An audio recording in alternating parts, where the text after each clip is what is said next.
Cerita berlanjut dengan Kwon Hyuk yang kini berhadapan langsung dengan Wajin. Kwon Hyuk menatapnya tajam, lalu memberikan syarat. Kalau kau kalah, kau harus meninggalkan sekolah ini. Wajin hanya tersenyum santai. Aku pasti akan pergi karena malu. Puas? Ucapnya ringan. Tanpa basa-basi, Kwon Hyuk langsung melayangkan tinjuan keras ke arah Wajin. Namun Wajin tetap tenang. Ia dengan cepat menghindari pukulan tersebut dan membalas dengan satu serangan yang tepat mengenai wajah Kwon Hyuk. Meski terkena pukulan, Kwon Hyuk tidak berhenti. Ia langsung menggenggam kepala Wajin dan menghantamkannya ke lantai dengan keras. Tubuh Wajin terjatuh dan tampak tidak bergerak. Ia terlihat pingsan. Melihat itu, para murid langsung bersorak. Mereka mengagungkan Kwon Hyuk, memuji kekuatannya. Seperti biasa, siapapun kalah dalam satu pukulan, ucap Hoseong sambil berjalan mendekat bersama Hengki. Tatapan Hoseong kemudian beralih ke Hyungju. Niat balas dendam terlihat jelas. Hyungju langsung keringat dingin ketakutan. Ia merasa kini hidupnya sudah berakhir. Namun di saat itu, Kwon Hyuk justru menghampiri Hoseong. Tanpa diduga, ia menghantam Hoseong dengan keras hingga membuatnya terkejut. Setelah itu, Kwon Hyuk beralih ke Hengki, mencengkram lehernya dengan kuat. "Selemah apa kalian?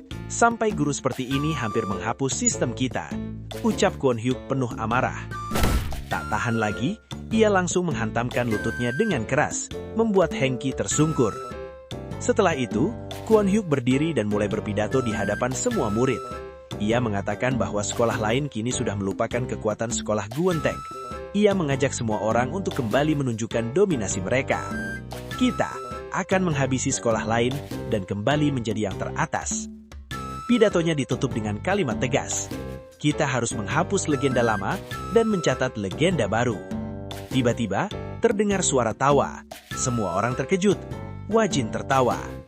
Ternyata sejak tadi ia hanya berpura-pura pingsan dan mendengarkan semua ucapan para murid. Ia bangkit perlahan sambil masih menahan tawa.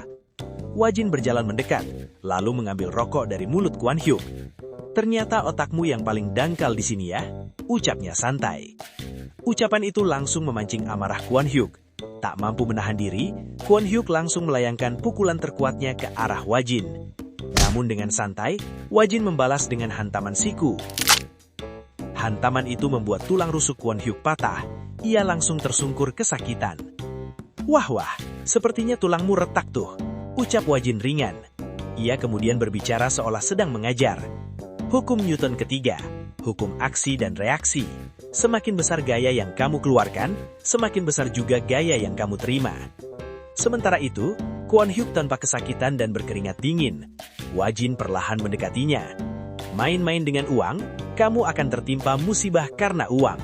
Main-main dengan kekuasaan, kamu akan hancur ditekan kekuasaan."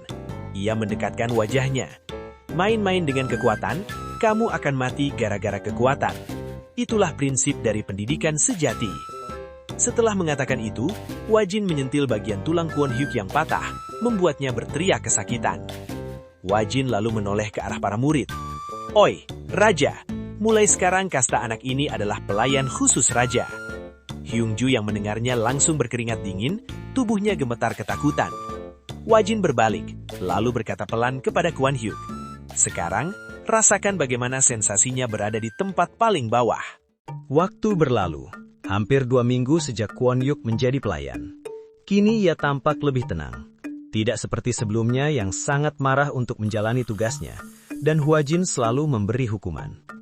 Kini tampak tak ada lagi penghalang antara jurusan listrik dan otomotif. Semuanya tampak akur. Kepala sekolah mendatangi aula olahraga dan senang melihat pemandangan tersebut. Adegan kini berpindah ke ruang guru. Kepala sekolah senang dengan hasilnya dan berterima kasih kepada Wajin karena murid-murid kini tampak sudah berubah. Namun Wajin menyangkal. "Apa Bapak pikir anak-anak itu benar-benar sudah berintrospeksi?" tanya Wajin. Adegan kini berpindah di saat pulang sekolah. Diperlihatkan Kwon Hyuk yang membawakan tas Hyungju. Awalnya Hyungju kasihan dan meminta Kwon Hyuk tak perlu membawakan tasnya sampai luar sekolah. Kwon Hyuk hanya menjawab, "Sudahlah, bukannya ini aturan sekolah yang baru. Lagi pula kau sudah hidup seperti ini selama 3 tahun. Hyungju mengira Kwon Hyuk sudah berubah.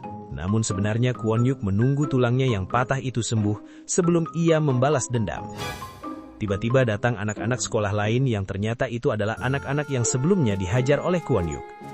Kwon Yuk mengejek mereka karena hanya datang 3 orang. Namun tanpa diduga, ternyata anak itu menyewa salah satu grup mafia. Kwon Yuk sudah geram, dan tanpa banyak kata, ia langsung melancarkan pukulan ke salah satu mafia itu.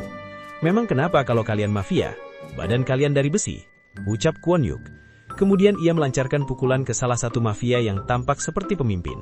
Namun dengan mudah ditangkis dan membalas pukulan itu tepat ke arah tulang rusuk Kwon Yuk yang terluka.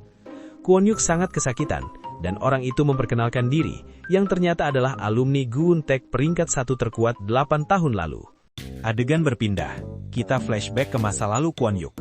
Waktu kecil, Kwon Yuk selalu mendapat berbagai macam hinaan dari anak-anak di lingkungannya. Namun ketika hinaan itu ditujukan kepada keluarganya, Kwon Yuk selalu termakan amarah dan menghajar anak-anak itu. Waktu itu Kwon Yuk menyadari satu hal, asalkan ia pandai berkelahi, ia takkan disepelekan.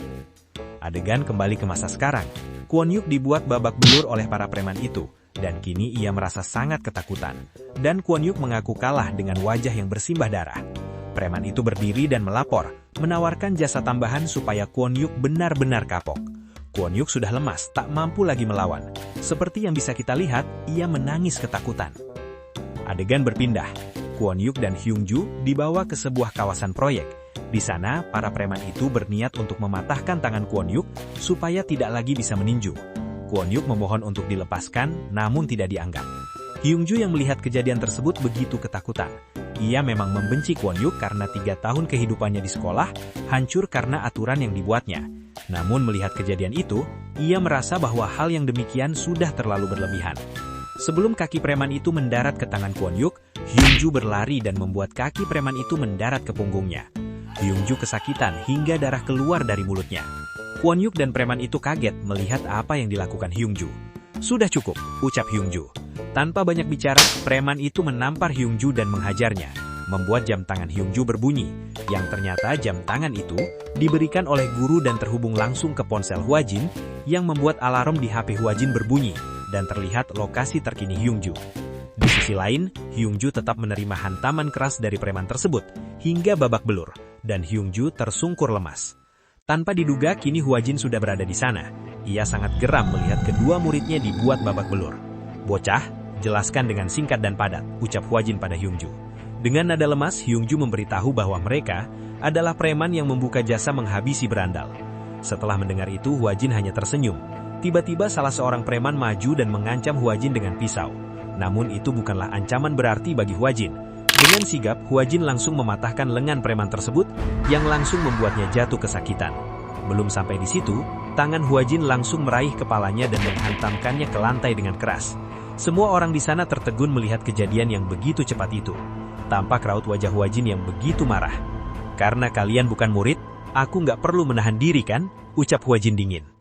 Pemimpin para preman itu ketakutan melihat gerakan bela diri Hwa Jin. "Dia bukan orang biasa," gumamnya. Ia dengan cepat mengeluarkan pisau dan berniat menyerang Hwa Jin. Dengan tatapan datar, Hwa Jin menyarankan preman tersebut membuang senjatanya.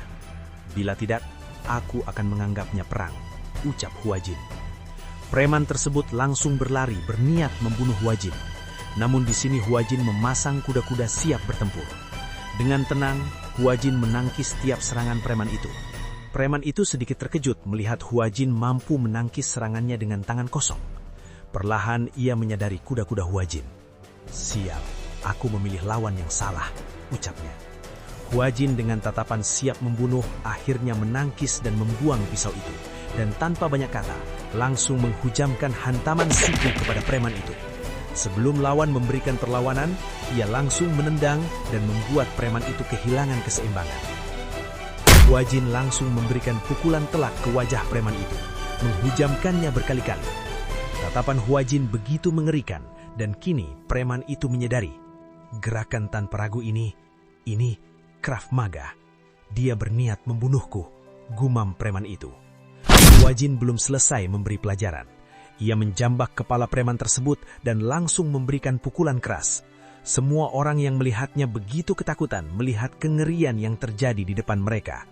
Hwa Jin tanpa ampun menghantamkan kepala pria itu ke dinding, membuat darah bercucuran di kepalanya. Sebelum sempat bicara, Huajin langsung menendang kepala pria itu. Huajin masih berniat menghantamnya lagi. Sebelum itu, preman tersebut langsung memeluk erat kaki Huajin. "Tolong ampuni aku," teriaknya. Huajin tak menjawab dan langsung menendang pria itu dengan keras, membuatnya tersungkur di samping Hyungju. Preman itu menyadari Hyungju dan meminta maaf kepadanya. "Aku minta maaf, tolong hentikan orang itu." Huajin berdiri di belakang pria itu sambil menyalakan rokok. "Akhirnya kau sadar juga. Minta maaf itu bukan kepada orang yang memukulmu, tapi kepada orang yang kau hajar. Sudah, pergi sana," ucap Huajin dingin. Kemudian Huajin dengan santai berjalan menghampiri Kwon Hyuk. "Sudah lihat kan?" kata Huajin dingin. "Inilah yang kau lakukan selama ini." Kata-kata itu membuat Kwon Hyuk ketakutan. Adegan berpindah ke sekolah, karena kini Huajin yang tidak ada lagi di sekolah Guntek, para murid berniat untuk melakukan pembalasan kepada Hyungju. Namun sebelum itu terjadi, tiba-tiba Kwon Hyuk datang dan mengancam siapapun yang berani menyakiti Hyungju harus melawannya. Kwon Hyuk membantu melepaskan selotip dan ikatan Hyungju. Namun Hyungju masih sedikit ketakutan karena mengira Kwon Hyuk yang akan menghajarnya sendiri. Namun ternyata ia salah paham. Kemudian kita akan dibawa flashback sejenak.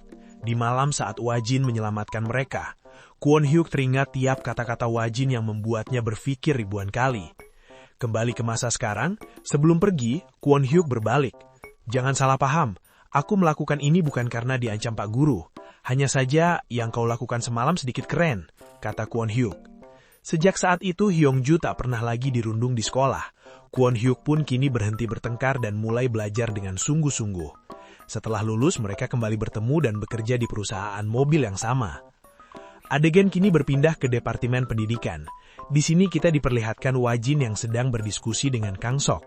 Kang Sok mengatakan bahwa kini masyarakat sudah banyak yang memberi respon positif terhadap Badan Perlindungan Hak. Wajin kini dihadapkan dengan banyak tugas.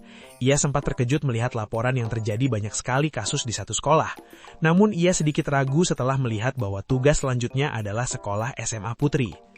Kang Sok sudah menduga bahwa Wajin akan ragu, maka dari itu ia memperkenalkan seseorang. Wajin sedikit kebingungan dengan yang diucapkan Kang Sok. Tiba-tiba seseorang masuk ke dalam ruangan dan Wajin sangat terkejut melihatnya. "Sersan Lim, kenapa kau ada di sini?" ucap Wajin kaget. Wanita itu tersenyum. "Saya sebenarnya datang untuk menangkap tentara yang kabur. Ternyata dia juga di sini. Lama tak bertemu, Kapten Wajin," ucapnya. Adegan kini berpindah ke SMA Putri Soyeon. Saat itu seorang guru sedang dirundung oleh para murid. Mereka berniat mencukur rambut tersebut. Sebelum itu terjadi, si guru menggenggam lengan murid itu. Pak Guru memegang tanganku," ucap murid itu. Guru itu seketika ketakutan bila terjadi masalah ke depannya. "Kalau guru laki-laki sembarangan memegang murid, bakal gimana ya jadinya?" kata murid itu tersenyum licik.